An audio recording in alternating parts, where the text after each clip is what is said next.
अस्सलाम वालेकुम, मैं हूं अलीना शिगरी। इदारे शुमारियात की जानिब से जारी ताज़ा आदादोशुमार जाहिर करते हैं कि माशी एतबार से फरवरी मौजूदा माली साल का बदतरीन महीना रहा है। 33.43% इजाफे के साथ तिजारती खसारा 2 अरब 30 करोड़ डॉलर हो गया है। फरवरी के महीने में बरामदात में भी 17.35% की कमी आई है, जबकि टेक्सटाइल का शोबा सबसे ज्यादा मुतासर हुआ है, जिसकी बरामदात 1 अरब 68 करोड़ डॉलर से कम होकर 1 अरब 42 करोड़ डॉलर हो गई हैं। यानी सिर्फ एक माह के दौरान टेक्सटाइल बरामदात में 26 करोड़ डॉलर की कमी वाक़ई हुई है। जराये के मुताबिक इस साल कपास की पैदावार में 30% कमी का खदशा है, जिसके असरात आने वाले दिनों में भयानक साबित हो सकते हैं। पाकिस्तान ब्यूरो ऑफ स्टेटिस्टिक्स की जानिब से 2023 में की गई मजमूई तौर पर 7वीं और पहली डिजिटल मरदमशुमारी के आदादोशुमार भी शाया किए गए हैं, जिसके मुताबिक बेरोजगारी की शरह 22% तक जा पहुंची है। यानी मुल्क में लगभग 2 करोड़ लोग बेरोजगार हुए हैं। जबकि इस मरदमशुमारी में सबसे हौलनाक इंकशाफ यह हुआ है कि पाकिस्तान में जो पहले 2 करोड़ बच्चे स्कूल से बाहर थे, वो तादाद अब बढ़कर 2.5 करोड़ से तजावुज कर गई है। ये सरकारी आदादोशुमार हैं। क्या ये आदादोशुमार वजीर आजम साहब की नजर से ओझल हैं, जो आज 1 साल मुकम्मल होने पर खुसूसी इजलास तलब करके खुद हुकूमत की जो माशी पॉलिसीज है उसके गुण गाने पर मजबूर नजर आए? हुकूमत ने कामयाबी का मयार ये बना रखा है कि 1 साल में ऑपोजिशन हमारे खिलाफ करप्शन का स्कैंडल सामने नहीं ला सकी। आप सबको दिल की अथाह गहराइयों से मुबारकबाद पेश करना चाहता हूँ कि दिन रात मेहनत करें, खून पसीना बहाएं और मिलकर काम करें, एक दूसरे की टांगे नहीं खींचें। 1 साल हो गया है अल्लाह ताला के फजल करम से कि आपके खिलाफ कोई झूठा स्कैंडल भी ऑपोजिशन सामने नहीं ला सकी। मौजूदा हुकूमत ने जो थोड़ी बहुत माशी कामयाबियां हासिल की, उनका सेहरा भी वजीर आजम शहबाज शरीफ साहब ने army chief general Asim Munir साहब के सर पर बांधा है। वजीर आजम साहब इससे पहले बाराको फ्लाईओवर की तामीर और एक सियासी एहतजाज के खात्मे का क्रेडिट भी जनरल साहब को दे चुके हैं। वजीर आजम साहब बसद एतराज से सवाल ये है कि अगर ये तमाम गवर्नेंस के काम जनरल साहब ने करने हैं तो आप कुर्सी पर क्यों हैं? $5 बिलियन का जो गैप था वो हमने पूरा करना था। एक ही तरीका था कि हम दोबारा दोस्त ममालिक के पास जाके कहते कि मेहरबानी करें। मैं गया और chief of army staff general Asim Munir गए। हम कुछ कई जगह हम अकेले गए, कई जगह हम इकट्ठे गए। आज वफाकी काबीना के खुसूसी इजलास के दौरान वजीर आजम शहबाज शरीफ साहब ने डिप्टी वजीर आजम और वजीर खारजा इसहाक डार साहब की खूब बहरहाल उनकी माशी काविशों की तारीफ की। और इसहाक डार साहब का बैनुल अक़वामी सरमायाकारी के हवाले से क्या कहना था, आपको वो सुनवाते हैं। मुख्तलिफ ममालिक में अभी सऊदी अरेबिया के $5 बिलियन की कमिटमेंट है, यूएई के $10 बिलियन की कमिटमेंट है, अजरबैजान की $2 बिलियन की कमिटमेंट है, कुवैत और दूसरे ममालिक की $10 बिलियन की है। अब इसको कन्वर्ट करें एक्चुअल प्रोजेक्ट फाइनेंसिंग, ताकि वो इस मुल्क में इमेजिन करें कि अगर ये $27 बिलियन की फॉरेन डायरेक्ट इन्वेस्टमेंट पाकिस्तान में आए तो पाकिस्तान फिर कहाँ खड़ा होगा।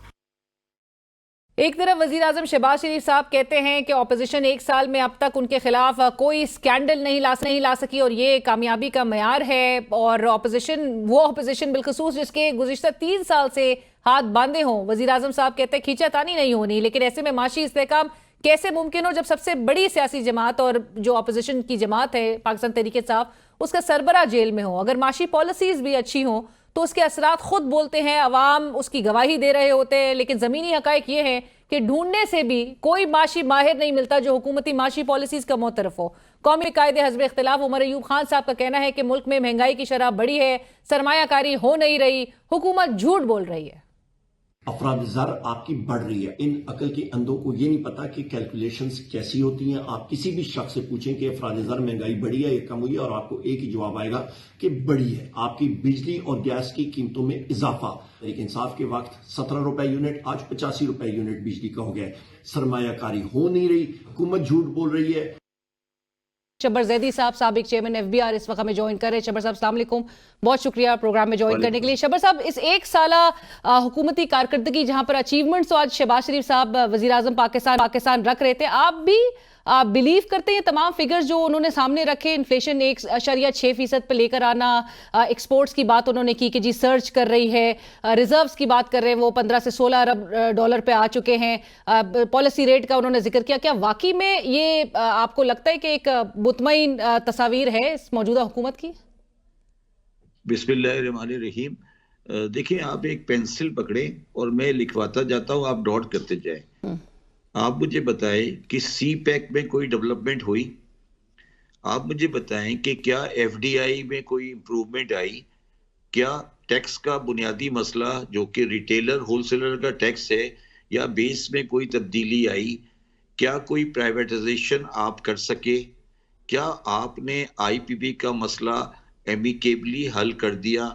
क्या आप लॉ एंड ऑर्डर के मसले को हल कर सके? क्या आपने किसी तरीके से एम्प्लॉयमेंट को, जो मुल्क में रोजगार है, उसको बढ़ाया, या किसी तरीके से आपने एक्सपोर्ट को बढ़ाया? अब ये मैंने आपके पास चंद चीजें लिखवाई हैं। अब इनको आप सामने रखते हुए आप मुझे ये बताएं कि अगर कोई आदमी ये कह रहा है कि हम तरक्की की राह पे चले गए हैं, तो वो उनकी मर्जी है, वो कहते रहे, हमें तो उससे कोई मतलब नहीं है ना। हम सुन लेंगे। आपने सुन लिया, अच्छी बात है, बड़ी खुशी की बात है, आप सुन के वापस आ गए। ये मैंने आपके सामने चंद चीजें सामने रखी हैं। ये मुझे बता दें कि क्या ये मैंने जो बातें की हैं, इसमें अगर एक बात भी गलत है तो आप मुझे समझा दें कि ये हुआ क्या? प्राइवेटाइजेशन पीआईए की हो गई? क्या स्टील मिल की प्राइवेटाइजेशन हो गई? क्या रिटेलर होलसेलर की टैक्सेशन में कोई इंप्रूवमेंट आ गई? क्या सीपैक को रोल बैक करने की पोजीशन या चलाने की पोजीशन सामने आई? क्या आगे चलें? उसके बाद क्या दहशतगर्दी को हम काबू पा सके? कल एक खातून ने दहशतगर्दी की है कलात में, तो हम किस दुनिया में रह रहे हैं? हम क्या कहना चाहते हैं? हम क्यों लोगों को बेवकूफ बना रहे हैं?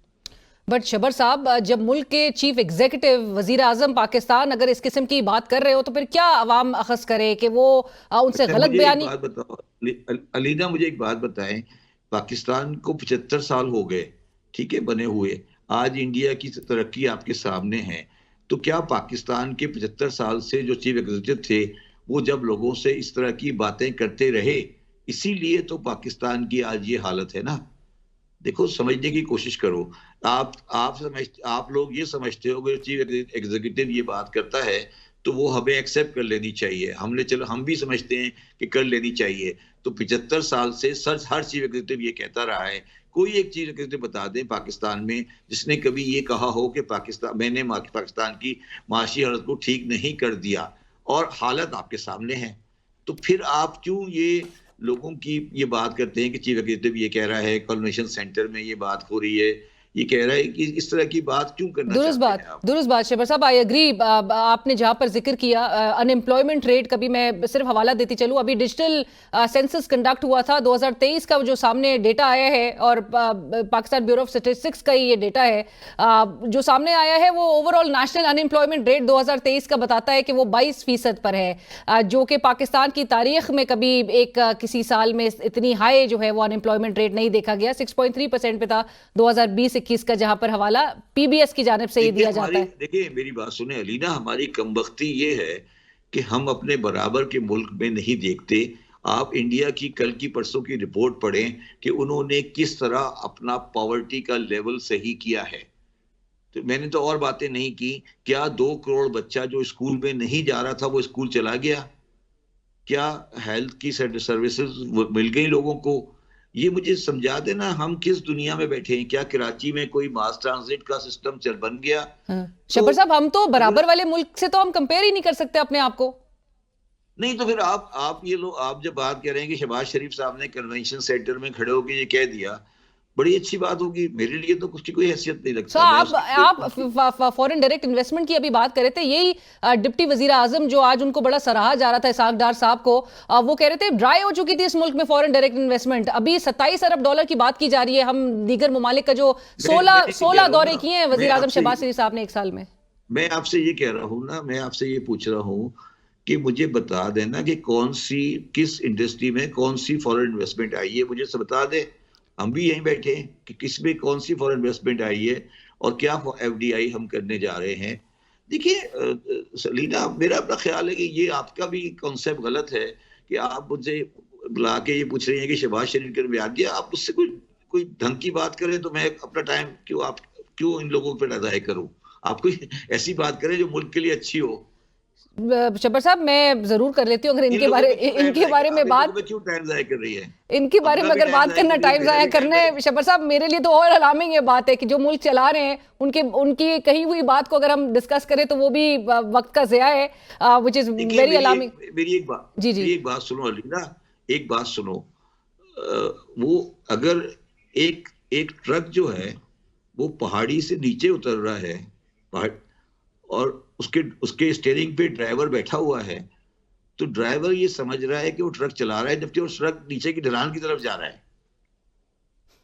समझ आई मेरी बात? जी बिल्कुल समझ आ रही मेरी बात? क्या कह रहा हूं मैं? ये समझ रहे हैं कि स्टीयरिंग पे बैठे हैं तो ये ट्रक चला रहे हैं, ट्रक चल नहीं रहा है, ट्रक ढलान से नीचे की तरफ जा रहा है, डिक्लाइन कर रहा है। बिल्कुल अब बिल्कुल अब इनका ये ख्याल है कि ये कभी स्टीयरिंग को इधर कर देते हैं, कभी स्टीयरिंग को उधर कर देते हैं, कभी स्टीयरिंग। अच्छा, इसमें कोई ये नहीं है कि ये शहबाज शरीफ है, ये इमरान खान का भी पोजीशन ये था। पाकिस्तान की मईशत का, पाकिस्तान की ओवरऑल पोजीशन का, इस रियासत का ट्रक जो है वो पहाड़ी से नीचे की तरफ जा रहा है। अब जो स्टीयरिंग पे बैठा है वो ये समझ रहा है कि मैं इस ट्रक को चला रहा हूँ, ट्रक चल नहीं रहा है, वो नीचे की तरफ जा रहा है। बिल्कुल, बट नीचे की तरफ जाएगा तो पहले ये फैसला करें कि वो खाई में जाएगा या टकराएगा या नीचे जाके रुक जाएगा। अब इनको ये समझ, ये आप सारे जो आसपास बैठे हैं सारे लोग वो समझ रहे हैं कि ट्रक चल रहा है, ये भी समझ रहे हैं कि ट्रक चल रहा है, स्टीयरिंग को भी कभी आगे पीछे इधर-उधर कर देते हैं ये। अब इनको ये समझ नहीं आ रही कि ये ट्रक चल नहीं रहा है, ये डाउनवर्ड ट्रैजेक्टरी पर है। ये आप मेरी बात समझ गई हैं? जितनी बात मैं कर रहा हूँ इतनी बात कम लोग करेंगे पाकिस्तान में। और नाज़रीन, वक्त हुआ एक ब्रेक का, हमारे साथ रहिए। शब्बर साहब, साथ साथ ये भी जरूर बताइए कि फिर आईएमएफ भी तो देख रहा है, हम एक आईएमएफ के प्रोग्राम के साथ मुंसलिक है, वफ्द जो है वो पाकिस्तान का दौरा करता है, जायजा ले रहा है, टैक्स शॉर्टफॉल भी नजर आ रहा है हमें 606 अरब रुपए तक का। जहां तक आईएमएफ का सवाल है ना, आईएमएफ की एक टीम तो ये है, एक दूसरी टीम भी आई थी जी जो गवर्नेंस और करप्शन के लिए आई थी, ठीक है जी डायग्नोस्टिक जी असेसमेंट करी थी। अच्छा, उनकी मेरे साथ बड़ी डिटेल मीटिंग हुई थी और उसमें 6 आदमी जो थे, 6 बंदे, 10 में से शायद 6 बंदे करप्शन के बारे में स्टडी करने के लिए आए हुए थे। उन्होंने ये अखज़ किया कि मुझे शक है कि शायद वो हमारे सुप्रीम कोर्ट के ऑर्डर्स को भी रिव्यू करें। चीफ जस्टिस ऑफ पाकिस्तान से भी उन्होंने मुलाकात की थी। हाँ, तो ये अच्छी बात है।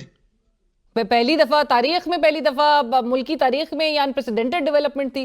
नहीं, इससे ज्यादा शर्मिंदगी की बात क्या हो सकती है कि एक इंस्टीट्यूशन जो आपको लोन दे रहा है वो आपकी सुप्रीम कोर्ट में जाकर बात कर रहा है। वो क्या करने गए थे सुप्रीम कोर्ट में? मुझे आपके ख्याल में क्या करने गए थे? बिल्डिंग देखने गए थे? बट शब्बर साहब, फिर मामलात को किस तरह से फिर आगे बढ़ते हुए आप देख रहे हैं? ये चाहे गवर्नेंस हो, टैक्सेशन हो, फाइनेंशियल मैनेजमेंट हो, मईशत हो, इस पे इसी तरह से फिर चेक रखा जाएगा। और अगर चेक आईएमएफ ने रखना है शब्बर साहब, तो फिर डिजिटाइजेशन और अच्छी चीजों की तरफ क्यों नहीं इनको फिर लेकर जाते जोर देकर? देखिए, बाज दफा ना आदमी का बोझ खुद ब खुद उसको खत्म कर देता है। ये जो इन्होंने कैबिनेट में एक्सपेंशन की है ना जी, जिस दिन जब मैंने कैबिनेट की एक्सपेंशन देखी ना उस दिन, तो मैं बिल्कुल आपको फ्रैंकली कह रहा हूं, मैंने कहा ये कश्ती अपने वजन से डूब जाएगी। अभी पीपल्स पार्टी नहीं है, आप ये गौर करो। इसका मतलब है कि जो एमएनए, कितने एमएनए हैं इस वक्त कितने एमएनए हैं पीएमएलएन के, जिनके पास शायद 25% एमएनए होंगे, उसके साथ ये 50 की शायद कैबिनेट है, इससे भी ज्यादा की जो कैबिनेट है। जी तो आपको ये कश्ती इस वजन से डूबती नजर नहीं आ रही? तो पीपल्स पार्टी के एमएनए नहीं, मिनिस्टर नहीं है। अगर उनके मिनिस्टर भी आ गए फिर क्या होगा? बट सर, आप कह रहे हैं, आपने पुराना वाला, आपने जो प्राइम मिनिस्टर हाउस जो है, घर जो है, उसका कैबिनेट रूम देखा है आपने? यहाँ मीटिंग होती है जी उसमें 50 आ सकते हैं। सर, करना है अकोमोडेट। आज तो कन्वेंशन सेंटर में से फिर सबको अकोमोडेट किया गया। ये बताया जा रहा है हुकूमती ओहदेदारान की जानिब से कि बता नहीं रहे। देखिए, ये समझौते। देखिए, हमें अलीना सब पता है, हमें सब अंदाजा है, हमें पता है कि ये ट्रक किस तरफ जा रहा है, किसको ट्रक को कहां से आगे बढ़ना है, कब इस ट्रक को हमें, कब किस तरह ये ट्रक में इंजन डलेगा, ये सब चीजें बिल्कुल कागज पे वाजे लिखी जा चुकी है। ये एक ट्रांजिशन है जो हो रही है, इसको होने दें, इनको शौक पूरा करने दें। ये थोड़ा शौक पूरा कर रहे हैं, ये इस तरह की बातें करते रहे, पहले भी करते रहे, ये करते रहेंगे, ये आखिरी झटका है इनका, करने दें एक दफा। आज तो वजीर आजम, फिर आप कहेंगे कि वक्त का ज़िया है, बट वो कह रहे हैं कि ये जो एक्सपेंशन भी किया जिसको भी बड़ा वो ओन कर रहे थे बाकायदा तौर पे कि कैबिनेट की एक्सटेंशन, और इसके साथ साथ ही वो कहते हैं कि यकसुई के साथ मेहनत करके, और जो इदारे हैं वो एक ही कश्ती में सवार है। वो कहते हैं कभी मैं अकेला विजिट कर रहा था बाहर, कभी आर्मी चीफ कर रहे थे, कभी इकट्ठे कर रहे थे, और इसी तरह से फिर मुल्क को बाहर निकाला है माशी मसाइल से। यार मेरी बात सुनो, ये जो लफ्ज होते हैं यकसुई से और ये सब, ये इनको कौन लिख के देता है? आप मेरी बात समझ रही हो मैं क्या कह रहा हूँ? खुदा का वास्ता है, मैं खुदा का वास्ता है, सच बोले, चीजों को सही करें, ये बेकार की बातें नहीं करें। मैं सिर्फ एक, आप कह रही है ना कि क्या रास्ता है, मैं नवाज शरीफ या शहबाज शरीफ या किसी का अपोनेंट या सपोर्टर नहीं हूं। मैं सिर्फ एक गुजारिश करता हूं, खुदा का वास्ता है, इस अवाम की भलाई के लिए सच बोले। किस तरह से वो पॉसिबल हो सकेगा? कोई इकोनॉमिक रिकवरी में या ग्रोथ में कोई क्वेश्चन नजर आता है, या फिर इसी तरह से मामला चलेंगे? वी फार फ्रॉम इट, हमें यही बताया जाएगा कि जी डिफॉल्ट पे था 1 साल पहले और उससे हमने बचा लिया हिचकोले खाती हुई मैशत को। डिफॉल्ट की कहानी मेरे से बात करे, मैं उससे ज्यादा नहीं जानता, इसको छोड़ दे। मैं सिर्फ अर्ज ये करने की कोशिश कर रहा हूं कि पाकिस्तान की रियासत के जो मसाइल हैं वो माशी, सियासी और माशरती हैं। उन सारों के लिए हमें एक न्यू सोशल कॉन्ट्रैक्ट साइन करना पड़ेगा। ये इमारत जिस शक्ल में आज आ चुकी है, ये ढांचा इस शक्ल में नहीं चल सकता। तो अब आपको परेशानी नजर आ रही है कि वहां बंदा मार दिया, अब आपको नजर आ रहा है कि वहां पे प्रॉब्लम आ गई, ये सब चीजें हैं। तो अब मैं कह रहा हूं, अगर आज भी आप अकल के नाखून नहीं लोगे, आज भी आपको समझदारी की बातें नहीं करोगे, आज भी आप बेवकूफी की बातें करोगे और उल्टी उल्टी बातें लोगों को बताओगे, लोगों से बात करोगे, तो कोई फायदा नहीं है। बात तो ये आखिर आज के जमाने में हर बात सामने आ जाती है। अभी एक कॉन्फ्रेंस में तकरीर करने गया था सरीना में पिछले हफ्ते। तो जब मैं सरीना से बैरियर से निकला सरीना जाने के लिए, तो पाकिस्तानी टीम ठहरी हुई थी, उसको अपनी सरीना से निकल के पिंडी जाना था।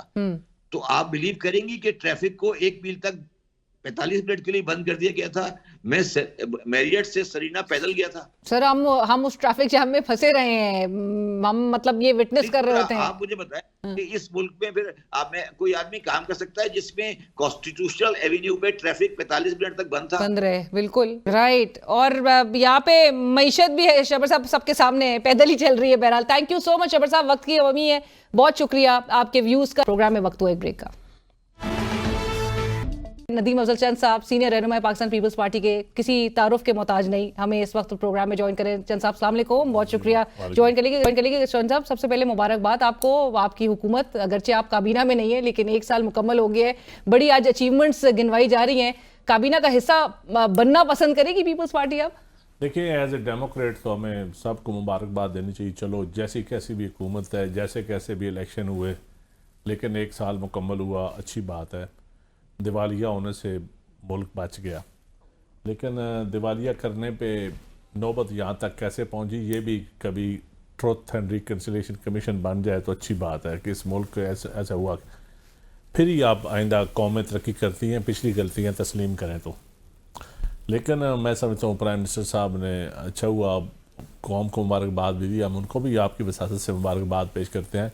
लेकिन मेरी आपकी वसातत से उनसे एक गुजारिश ज़रूर है कि ये आपके जो चंद वो ज़रा जो कहते हैं ना रिकॉर्ड चीज़ों में कमी हुई, देखें किसी की मजबूरियों और किसी पे जो है ना महरूमियों पे कभी जश्न नहीं मनाना चाहिए। अब इस वक्त जो चीज़ें सस्ती हुई हैं मार्केट में जब आप चले जाएं, मैं हर जगह पे ये कहने के लिए तैयार हूँ, सिवाय ज़िम्मेदार की उन चीज़ों के जो सब्जियाँ या फ्रूट जो किसान का था वो सस्ता हुआ। वो क्यों सस्ता हुआ कि पैदावार बहुत ज़्यादा हो गई, लोगों ने काश्त ज़्यादा की, गंदम काश लोग ज़्यादा करते हैं, गंदम की क्योंकि क्राइसिस बनाया गया किसान के लिए, सरमायादार ने तो पैसे कमाए, 1700 बिलियन का एक बहुत बड़ा फ्रॉड हुआ है। इस एक साल के अंदर अगर इस मेगा स्कैंडल का सही एहतसाब हो जाता तो आइंदा हमें गंदम इंपोर्ट ना करनी पड़ती। वो आज जो PM वजीर साहब- खजाना ने कहा आज है, वजीर आजम साहब कह रहे थे हमें एक स्कैंडल बताएं सबसे बड़ी कामयाबी मैं है। बता रहा हूं ये गंदम स्कैंडल है। वजीर आजम साहब, मैं मुद्दई बनने के लिए तैयार हूं। मैं आपके प्रोग्राम में कह रहा हूं कि अगर कहते हैं तो मैं अपने नाम की एप्लीकेशन देने के लिए तैयार हूं। आप कह रहे हैं 1700 अरब का ये स्कैंडल है। अगर ये 1700 अरब का जितनी 35 लाख टन गंदम इंपोर्ट हुई, जितने पे फ्लोर बिल को दी या मार्केट में बेची गई, जितने पे पहले खरीद के गवर्नमेंट के पास पड़ी हुई है, 35 लाख टन पे जितना पैसा, जितना बेनिफिट सरमायादार को दिया गया, इंपोर्ट करके जो सरमायादार को दिया गया और फिर उसने जो आगे बेची, उसका ज़रा आप जमा तफरीक कर लें तो वो 1500 अरब से ज़्यादा बनती है। सो वो कीड़ों वाली गंदम की आप बात कर रहे हैं। जी, मैं 100 कीड़ों वालों की, और वो जो आवाम आटा नहीं खा रहे जिस गंदम का, और जो अपनी गंदम पड़ी हुई है पिछले 2 साल पहले की 28 लाख टन जिसको कीड़े खा रहे हैं। किसान की तो आपने खरीदी नहीं, 4000 का झांसा देकर और काश करवाई, और उसके बाद आप 2500 में आपने खरीदी। ये पहला स्कैंडल है। वो तो मरियम साहिबा कह रही थी ना कि मिडिल मैन को फायदा नहीं पहुंचाएंगी। मिडल मैन, उनको नहीं पता कि मिडल मैन हमारा बैंक होता है, हमारी जो आड़ती होता है, उसी से हम खाद लेते हैं, उसी से हम तेल लेते हैं। अगर वो ना खरीदे, किसान की गंदम या जिनस ना खरीदे तो कौन खरीदेगा? मुझे गवर्नमेंट ना गंदम दूसरे जिले में बेचने देती है, ना दूसरे सूबे में बेचने देती है, और सरमायादार को दूसरे मुल्क से मंगवाने की इजाजत है। ये है फर्क, ये है महंगाई, ये जो ड्रामा कर रहे हैं ना सस्ता महंगे का। सो चंद साहब, अभी आपने एक स्कैंडल तो बता दिया गंदम का, अब आगे सब खुशहाल है? दूसरा, लोगों की जानें सस्ती हैं। शनाख्ती कार्ड देख के लोग मारे जा रहे हैं।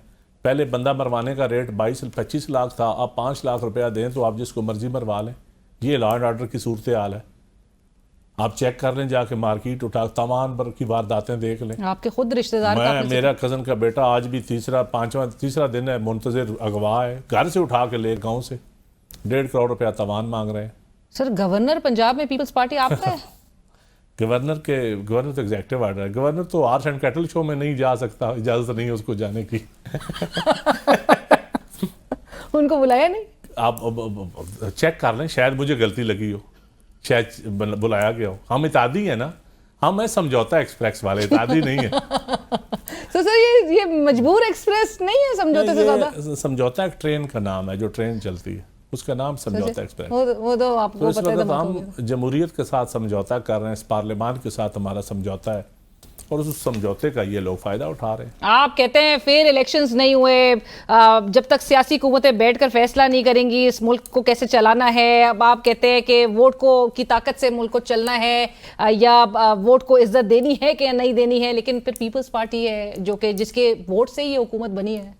देखिए, हमारे वोट से बनी है जी, हम आइंदा भी हुकूमतें बनाएंगे। हम हमेशा क्राइसिस इसी तरह फेयर इलेक्शंस नहीं होंगे। हमने PTI का भी साथ दिया, उनको इस्तीफे मंजूर ना करने दिए, उस वक्त स्पीकर को रोका। हमने धरने में 2013 में साथ दिया। हम हर क्राइसिस में पीपल पार्टी आके खड़ी हो जाती है जमहूरियत के साथ, पार्लियामान के साथ। लेकिन हुकूमत में आने के लिए ऑपोजिशन में आ सकते हैं। नहीं, आपने खुद बोला कि हम ऑपोजिशन में आ सकते थे। नहीं, अपोजिशन में हम आ सकते थे, लेकिन अपोजिशन में आते तो फिर या तो नया इलेक्शन होता या मार्शल लॉ लग जाता, पार्लियामान तो ना चलती ना, और नया इलेक्शन ये फॉर्म 47 वाला दोबारा होता तो। सर, अभी इस वक्त आपको लगता है पार्लियामान चल रही है?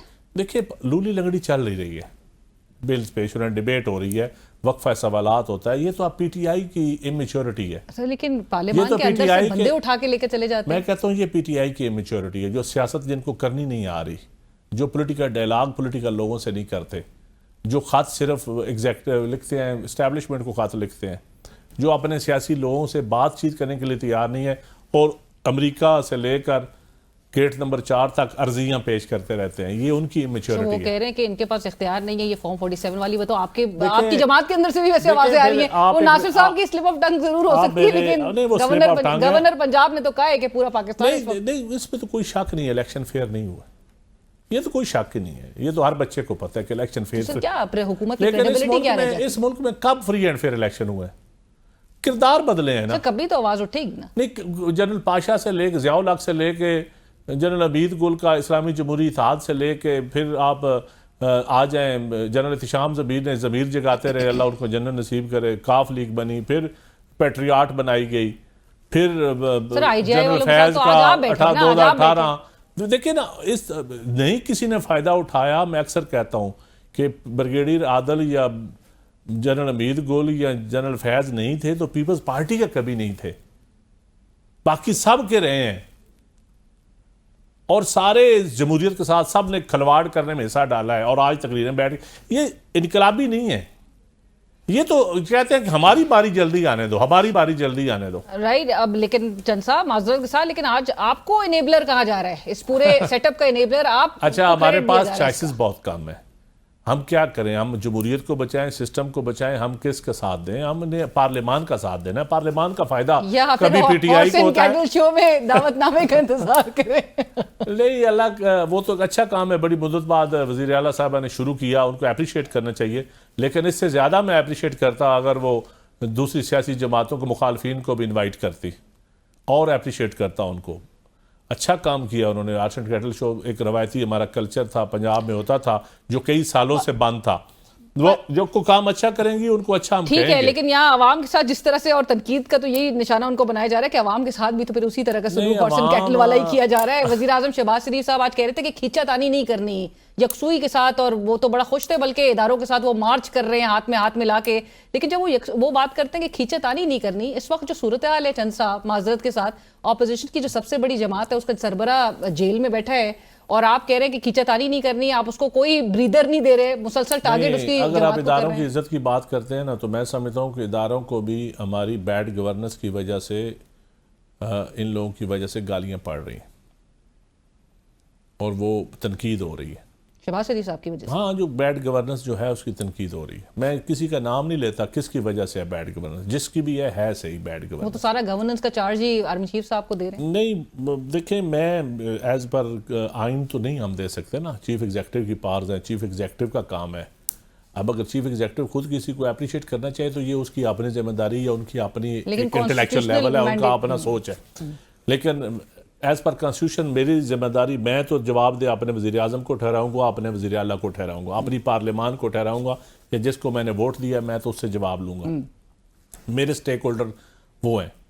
अब वो बेख्तियार हैं या उनके पल्ले कुछ नहीं है तो इसका जवाब दे मैं नहीं हूँ, एज ए अवाम मैं नहीं हूँ, वो है।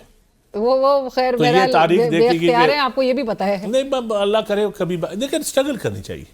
ये ट्रांजिशनल फेज़ है, ये आहिस्ता आहिस्ता इर्तिकाई अमल है। जमहूरियत एक दिन से मजबूत नहीं होगी, इसके लिए कुर्बानियाँ आती रहेंगी, लेकिन क्वालिटी ऑफ डेमोक्रेसी पे दिन रात डिबेट होनी चाहिए और हमें डिलीवर भी करना चाहिए। और आपको शहबाज रोल मॉडल बनना चाहिए, हमें रोल मॉडल बनना चाहिए। रोल मॉडल पॉलिटिशियन बनेगा तो ऑटोमेटिकली जमहूरियत मजबूत होगी। पॉलिटिकल पार्टीज के अंदर डेमोक्रेसी आएगी, जमहूरियत आएगी, सियासी जमातों के अंदर जमहूरियत आएगी, तो पार्लियामान के अंदर भी जमहूरियत जाएगी। अदरवाइज ऐसा ही इलेक्शन कमीशन हमें विरसे में मिलेगा और ऐसे ही सारा कुछ होगा। सर, और पॉलिटिकल पार्टीज में जमहूरियत किस हद तक है, वो तो सियासी वर्कर्स। आपको अभी आपने कैबिनेट की एक्सटेंशन देखी है, जमहूरियत नहीं। आपने कैबिनेट की एक्सटेंशन देखी है, उसको एक्सपैंड किया है, ऐसे लोग उसमें अकोमोडेट किए जा रहे हैं कि नून लीग के तो अपने लोग ग्रीवेंसेस के साथ सामने आ गए। देखिए, ये उनका राइट है जी, किसको कैबिनेट में लेते हैं किसको नहीं लेते, ये एक पॉलिटिकल जमात का राइट है। लेकिन उनका क्राइटेरिया क्या है, ये पब्लिक प्रॉपर्टी है, इस पर पब्लिक तरकीद कर सकती है, लेकिन ये एक वज़ीर आज़म का राइट है एज़ पर कॉन्स्टिट्यूशन को, जिसको मर्जी अपनी काबीना में ले। लेकिन उसके बाद जिम्मेदारी भी कलेक्टिव उनकी बनती है, कोई डिलीवर करेगा तो नहीं।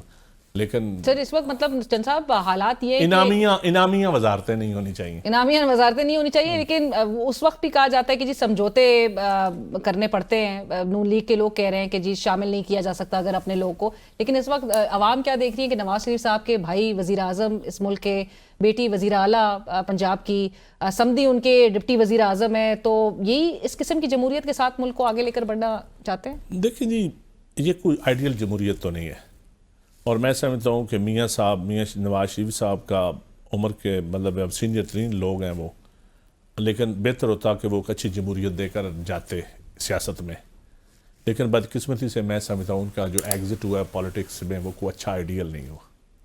उसको अब कभी भी काबिल तारीफ़ नहीं कह सकते कि उनको ऐसा मैंडेट नहीं लेना चाहिए था। उनको अपने मुखालफिन को इस तरह विक्टिमाइज नहीं होने देना चाहिए था। लोगों के घर नहीं तोड़ दे, उनकी बेटी वज़ीर आला, उनका भाई वज़ीर आज़म हो और मेरे भी मुखालफिन के घर तोड़े गए, या जिस तरह एक आमद नासिर चट्टा, जिस तरह चंद लोगों के घर तोड़े गए, ये नहीं तोड़े जाने चाहिए थे। इसका जवाबदेह मियां नवाज शरीफ साहब हैं, और मैं समझता हूँ उनकी सोच, उनकी सियासत, ये वो फिर उनके वो तारीख में अच्छे अल्फाज से नहीं लिखी जाएगी। ये चीज़ें जो उनके खाते में अब आ गई हैं, या तो वो बोलें कि वो कौन कर रहा है, कौन नहीं कर रहा, उनके कितना इख्तियार है, लेकिन जब उन्होंने ली हुई है हर चीज़, इख्तियार इंजॉय कर रहे हैं, इक़्तिदार इंजॉय कर रहे हैं, तो फिर जिम्मेदारी भी उनकी बनती है। राइट। और अब आखिर में ये जरूर बता दीजिए, 1 साल से जो आपके पावर शेयरिंग के हवाले से जो ग्रीवेंसेस हैं, कंसर्न्स हैं, वो अभी तक अनएड्रेस्ड क्यों है नून लीग के एंड से? अब तो हमारा कोई डिमांड भी नहीं रह गई। डिमांड नहीं रह गई? डिमांड कोई रह गई, समझौता क्योंकि उम्मीद ही खत्म होगी, इसलिए डिमांड भी कोई नहीं। जब उम्मीद खत्म हो जाए तो फिर मुतालबात नहीं रहते। और मैं समझता हूँ एक तरफ से आप तनकीद भी करें और दूसरी तरफ से आप उम्मीद भी रखें, तो ये तो फिर ब्लैक मेलिंग हो गई, एक्सप्लॉयटेशन हो गई। इसलिए हमें कोई उम्मीद, मुझे तो कम अज कम एज ए पॉलिटिकल वर्कर उनसे कोई उम्मीद नहीं। फिर तनकीद जारी रहेगी? तनकीद जो हक सच की बात है वो करती रहनी चाहिए, या सियासत छोड़ देनी चाहिए। सफोकेशन है, घुटन का माहौल है, यहाँ सच नहीं बोला जा सकता सारा, लेकिन चलो कमज़ोर ईमान की निशानी है, 10% ही बोल दें। थैंक यू नदीम अफजल चंद साहब, बहुत शुक्रिया। और उस पर भी नोटिस जारी हो जाता है, but thank you for joining us. Program की टीम अलीना शेखी को इजाजत दीजिए। अल्लाह हाफिज।